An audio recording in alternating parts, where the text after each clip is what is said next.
क्या तस्वीरें आप हमें दिखा पाएंगे? क्या बड़े नेताओं के पहुंचने का सिलसिला वहां शुरू हो गया है?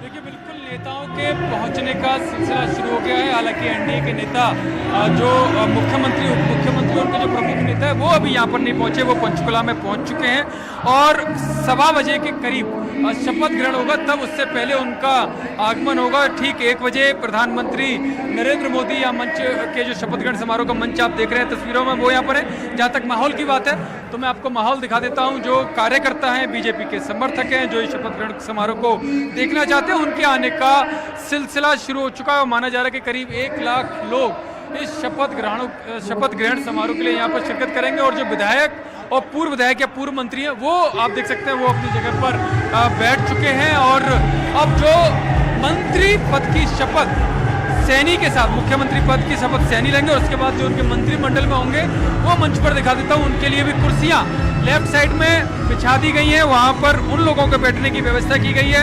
राज्यपाल सबसे पहले मुख्यमंत्री पद की शपथ नायब सैनी को दिलाएंगे और उसके बाद एक एक करके उनके मंत्रिमंडल के सहयोगियों को शपथ दिलाई जाएगी प्रधानमंत्री नरेंद्र मोदी की मौजूदगी में। इस दौरान बीजेपी के राष्ट्रीय अध्यक्ष जेपी नड्डा, गृह मंत्री अमित शाह विशेष तौर पर मौजूद रहेंगे और जब शपथ ग्रहण समारोह होगा उसके बाद मुख्यमंत्री सैनी जो कैबिनेट की बैठक बुलाएंगे, अपना पद उससे पहले अपना जो चार्ज है वो संभालेंगे। उसके बाद कैबिनेट की एक मीटिंग करके उसके बाद जो एनडीए की मीटिंग है वहां पर वो शिरकत करेंगे। जी यतेंद्र, जहां आप मौजूद हैं, जश्न की तैयारी बड़े पैमाने पर है। ये जश्न क्या कह रहा है? क्योंकि सत्ता के सिंहासन पर लगातार तीसरी बार काबिज होकर बीजेपी ने इतिहास जरूर बनाया है। क्या इतिहास को भुनाने की कोशिश की जाएगी? क्या कोई बड़ा मैसेज देने की कोशिश की जा रही है इस जश्न के जरिए?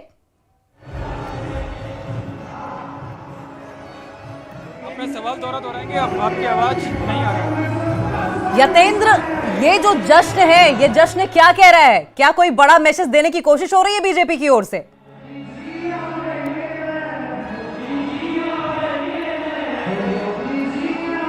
यतेंद्र, हमारी आवाज नहीं पहुंच पा रही है। यतेंद्र, अगर संभव हो सके तो जिस जगह आप मौजूद है वहां से थोड़ा हटें जिससे कि आप तक हमारी आवाज पहुंच पाए। लेकिन तस्वीरें हम आपको लगातार दिखा रहे हैं।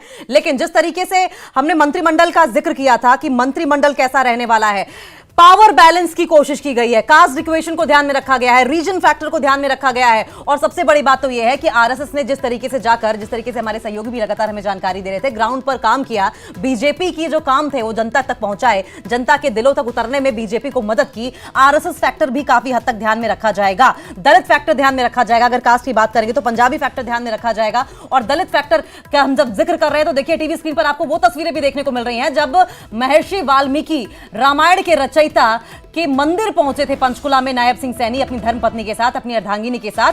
तो इस कोशिश को एक पॉलिटिकल इवेंट के तौर पर नहीं देखा जाना चाहिए। ये बीजेपी का वही मूल मंत्र है, सबका साथ सबका विकास का, जिसको लेकर लगातार कांग्रेस भी सवालों के घेरे में बीजेपी को लाती रही है। तो ये दलित समुदाय के दिलों में उतरने की एक कोशिश के तौर पर जरूर देखा जाना चाहिए। यतेंद्र हमारे साथ सहयोगी बने हुए हैं। यतेंद्र, ये बड़ा जश्न जो हम देख रहे हैं, आज तीसरी बार सत्ता के सिंहासन पर बीजेपी काबिज हो रही है, क्या कोई बड़ा मैसेज देने की तैयारी है? क्या हरियाणा के जरिए ही आगे झारखंड और महाराष्ट्र को भी साधने की तैयारी है? जी समझ में नहीं आ रही आवाज। ठीक है यतेंद्र, हमारी आवाज पहुंच नहीं पा रही है क्योंकि वहां शोर बहुत है। ढोल नगाड़ों के थाप के साथ साथ लाउड स्पीकर्स पर गाने बजाए जा रहे हैं, अनाउंसमेंट हो रही है। दोबारा रुक करेंगे हम इनका, लेकिन नायब सिंह सैनी का क्योंकि हम जिक्र कर रहे हैं तो देखिए नायब सिंह सैनी खुद भी पिछड़ी जाति से आते हैं और ऐसे में जो मंत्रिमंडल है इसमें ये छाप भी हमें देखने को मिल रही है। यतेंद्र का एक बार फिर से रुक कर लेंगे। यतेंद्र, क्या ये जश्न जो है ये कोई बड़ा मैसेज दे रहा है? देखिए बिल्कुल, अगर इसके राजनीतिक मायने देखे जाएं तो एक बड़ा जश्न ही इसे हरियाणा के सियासी मैदान में माना जाएगा। और मैं तस्वीरें आपको फिर से दिखा देता हूं और तस्वीरों के साथ साथ ये भी बताऊंगा कि जश्न मायने क्यों है, क्योंकि जहां बीजेपी सांगठनिक तौर पर अगर आप 2009 के आसपास देखेंगे तो बीजेपी ना के बराबर थी, उसके गिनती भर विधायक थे। लेकिन जब बीजेपी पिछले 10 साल पहले जब सरकार में आई तो किसी ने सोचा नहीं था कि बीजेपी इतनी बड़ी पार्टी अपने दम पर बनेगी और ये लगातार तीसरी बार और सारे दावों को झुटलाते हुए बीजेपी अपने दम पर तीसरी बार सत्ता में आई है और 48 विधायकों के साथ बड़ी जीत, बड़ा बड़ा माहौल बीजेपी का हरियाणा में बना है, क्योंकि सारे दावे एक तरफ और बीजेपी की जीत एक तरफ देखें तो वो अपने आप उसका ऐतिहासिक महत्व पता चलता है कि कोई भी पार्टी अपने दम पर इतनी बड़ी जीत और लगातार 3 बार हासिल नहीं कर पाई है। और बीजेपी न केवल तीसरी बार जीती बल्कि अपना अब तक का सर्वश्रेष्ठ प्रदर्शन भी बीजेपी ने किया। और इसमें बड़ी भूमिका आरएसएस की मानी जाती है कि जिस तरह से उनके वर्कर नाराज थे, जिस तरह से खट्टर सरकार की कार्यप्रणाली को लेकर जो वर्कर नाराज थे, जो घरों से निकलना नहीं चाहते थे, जिसका एक बड़ी वानगी लोकसभा चुनावों में देखने को मिली, जहां बीजेपी कई सीटों पर बीजेपी को लोकसभा चुनाव में हरियाणा में हार का सामना करना पड़ा। तो ऐसे में उस पूरे जो कहते हैं राजनीतिक तौर पर जो गड्ढे हुए थे, जो लोगों के मन में मतभेद हुआ था, जो कार्यकर्ता जो उदासीन हुए थे, उन सबको पाटने का काम आरएसएस ने बीजेपी के वर्कर के साथ मिलकर किया। आरएसएस ने हजारों स्वयं सेवकों को ग्राउंड लेवल पर उतार दिया और कोशिश की कि बीजेपी के फेवर में, बीजेपी उम्मीदवारों के फेवर में वोट डालने वोटर बूथ तक पहुंचे। और ये ग्राउंड लेवल जो कहते हैं कि जो ग्राउंड लेवल की जो काम होता है वो संघ के स्वयंसेवकों ने किया। और यही कारण है कि आज बड़ा जश्न बीजेपी के कार्यकर्ता उनके समर्थक मना रहे हैं, क्योंकि एक डर दिखाया गया कि अगर हुड्डा की सरकार आएगी तो जो माहौल 2009 में रहा, 2014 में रहा, वो किस तरह का था, किस तरह का डर का माहौल था, मिर्चपुर कांड सबको आज तक याद है।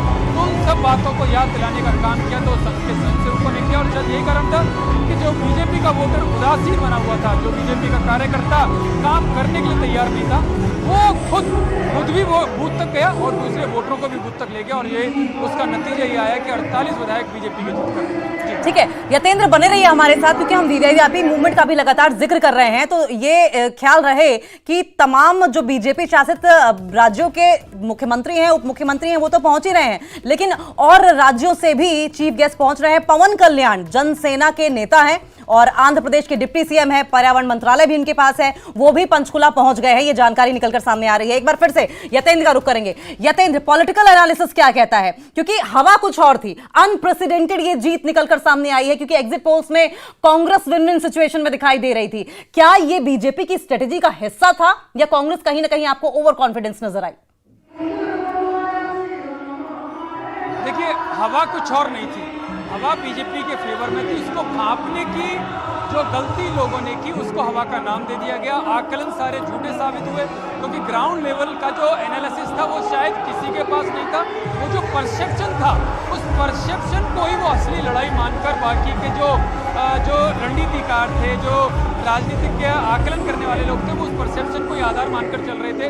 और जो आपने कहा कांग्रेस का ओवर कॉन्फिडेंस, बिल्कुल ओवर कॉन्फिडेंस ही कहा जाएगा कि वो उस परसेप्शन की लड़ाई को ही अपनी असली जीत मानकर बैठ गए थे। और जो ग्राउंड लेवल की जो हकीकत थी उस पर जाने की उन्होंने कोशिश नहीं की। अगर उस पर जाने की कोशिश करते तो वो संघ की रणनीति को समझ जाते, क्योंकि बीजेपी की रणनीति शुरू से यही थी कि अगर कार्यकर्ताओं को मनाना है तो उनको डर दिखाना जरूरी होगा। डर होगा वो हार का, डर होगा एक बार फिर से हुड्डा सरकार आने का, डर होगा वो एक बार फिर से मिर्चपुर कांड जैसे हादसों के लिए तैयार होने का।